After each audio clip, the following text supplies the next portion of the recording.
problem now with the cough syrup epidemic. He rolled up, asked him what he was sipping on. Said, lean. You wanna hit it, dog? That's the same stuff Weezy sipping, huh? And tons of other rappers that be spitting hard. Yep, he had 5 up on. Then when I passed him that styrofoam, the Easter Pink heard it rhyme before I finally got to see what all the hype was on. And then he took a sip, sitting in the Lincoln, thinking he was pippin' as he listened to the system. Little did he know that it was just as addictive as bass. Not the kind of hit from the kick drum. Hot box, let the bass bump. Take it to the face, go. Once I take it to the face, go. Months later the use went up, and every blunt was accompanied by the pink stuff. But goddamn, he loved that feeling. Purple rain coated in the throat, just so healing. Medicine alleviate the sickness, liquid to fix them. It comes with the cost. Wake up, cold sweat, scratch. So we do have an age restriction in the sense that for our frontline homelessness services, we do direct folks who are under the age of 25 towards agencies that focus on serving youth. The reason for that is because First United recognizes that people can become street entrenched very quickly, and so we prefer to provide a gateway service towards agencies that support youth in getting off the streets as fast as possible before they get entrenched in homelessness.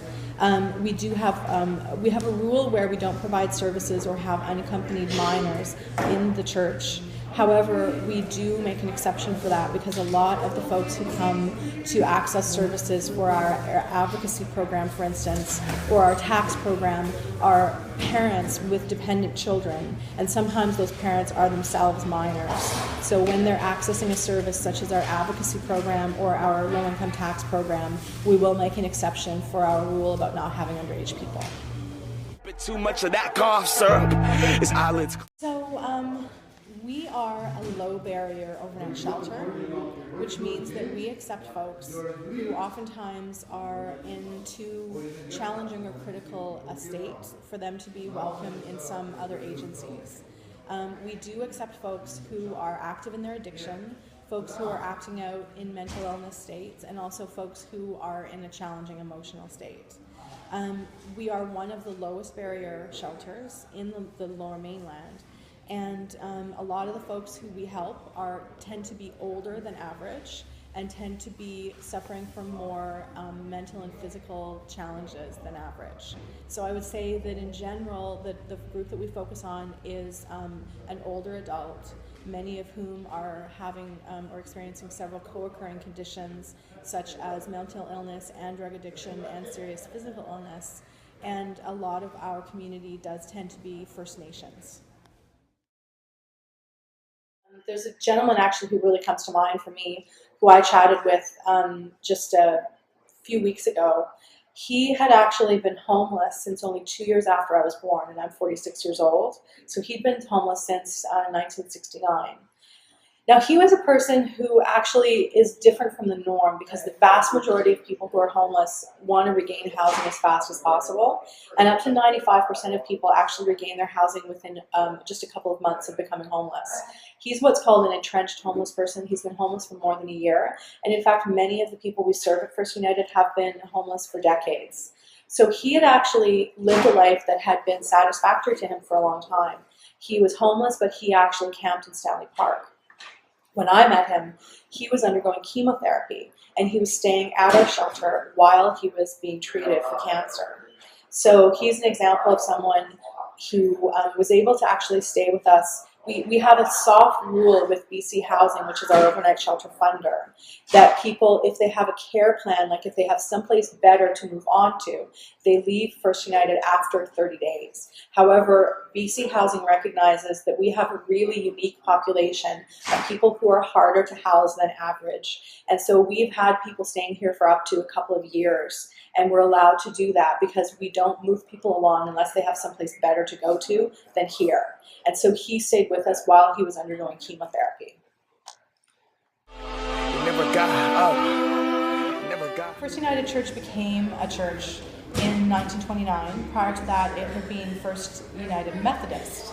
However, we have been doing services in the downtown east side since before the turn of the century. So it's been approximately 125 years that we've been a charity in the downtown east side helping communities. We live on the cusp of death, thinking that it won't be us. It won't be us. It won't be us. It won't be us. Nah, it won't be us.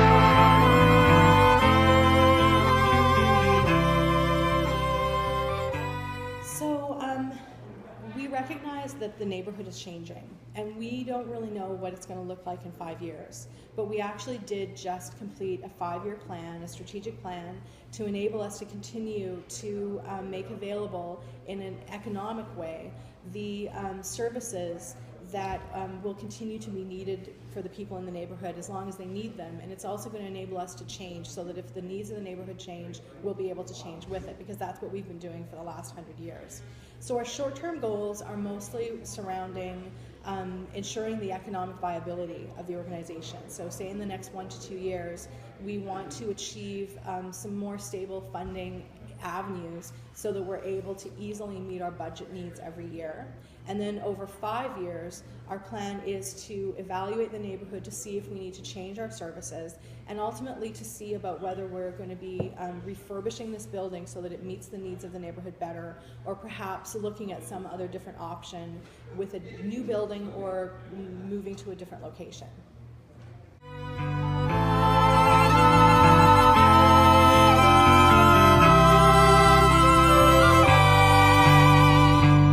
He just wanted to act like them. He just wanted to rap like him. Us as rappers underestimate the power and the effects that we have on these kids. Blunt past, ash in the tin, pack being pushed, harassed by the feds. The fact of it is, most people that rap like this talking about some they haven't lived. Surprise, you know the drill. Trapped in a box, decline record sales. Follow the formula, violence, drugs, and sex sells. So we try to sound like someone else. This is not Californication. There's no way to glorify this pavement. Syrup, Percocet, in the eighth a day will leave you broke, depressed, and emotionally vacant. Despite how Lil Wayne lives, it's not conducive to being creative.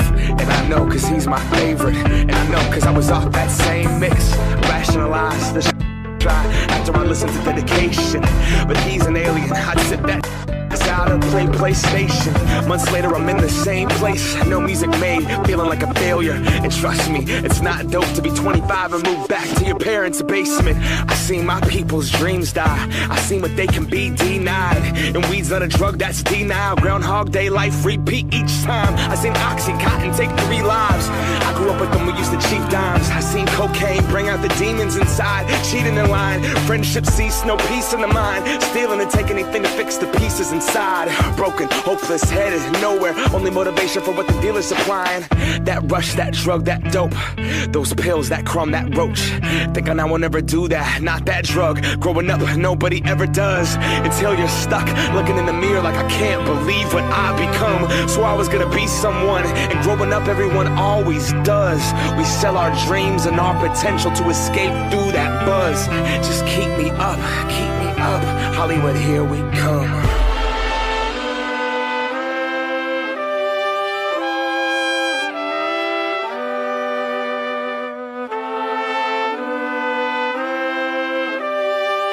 You can tend to go a little too far with some of these things. They have very strong addictive qualities, pills and syrups and whatnot. So is it changing the music? I can only speak for myself personally. You know what I'm saying?